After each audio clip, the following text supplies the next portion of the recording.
दुर्गा सप्तशती, चौथा अध्याय। महिषासुर के अंत के बाद सभी देवतागण, सभी गंधर्व, सभी यक्ष माता की स्तुति करने लगे।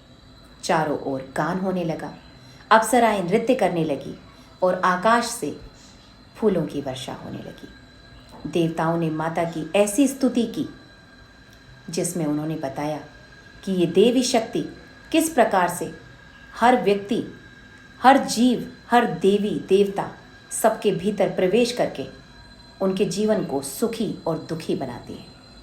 जो लोग धनवान हैं उस धन के रूप में माँ है, जो निर्धन है उनकी निर्धनता के रूप में भी माँ है, जो लोग दुष्ट हैं उनको दंड देने के लिए भी माँ है, और जो लोग अच्छे हैं उन्हें प्रेम करने के लिए भी माँ है। देवताओं ने माता की ऐसी स्तुति की, ऐसा गुणगान किया कि माता प्रसन्न होकर बोली, मांगो क्या वर मांगते हो।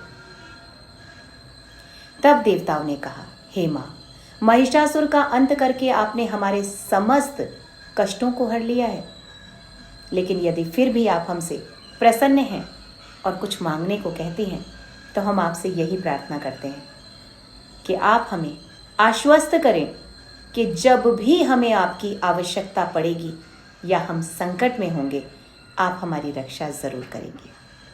और ऐसा कोई भी व्यक्ति जो इन स्तोत्रों का पाठ करेगा, आप उसके घर परिवार, यश, धन, वैभव, कीर्ति, उन सब की रक्षा करेंगी। माता ने प्रसन्न मुख से कहा, तथास्तु। उसके बाद माता अंतर्ध्यान हो गई। तब ऋषि ने कहा कि हे राजन, माता ने सबको ये वरदान दिया कि कोई भी व्यक्ति जो मेरी स्तुति करेगा, मेरे स्तोत्रों का पाठ करेगा, मैं उसके जीवन में किसी भी प्रकार के कष्ट को हरने के लिए अवश्य आऊंगी। उसके बाद वो अंतर्ध्यान हो गई।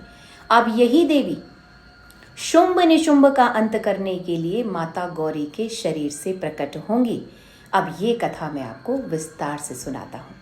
और चौथा अध्याय समाप्त। दुर्गा सप्तशती को पढ़ते पढ़ते एक चीज़ समझ में जरूर आ रही है कि जितनी भी ताकतें हैं, स्पिरिचुअल ताकतें हैं, वे इतनी शालीन हैं, इतनी सौम्य हैं कि उन्हें केवल सरल और निश्चल भाव से ही जीता जा सकता है।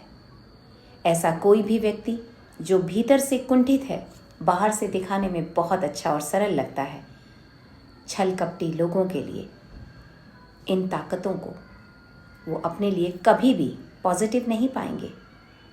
कारण ईश्वर सबको जानते हैं, उनके भीतर तक जानते हैं कि कोई व्यक्ति भीतर से कैसा है।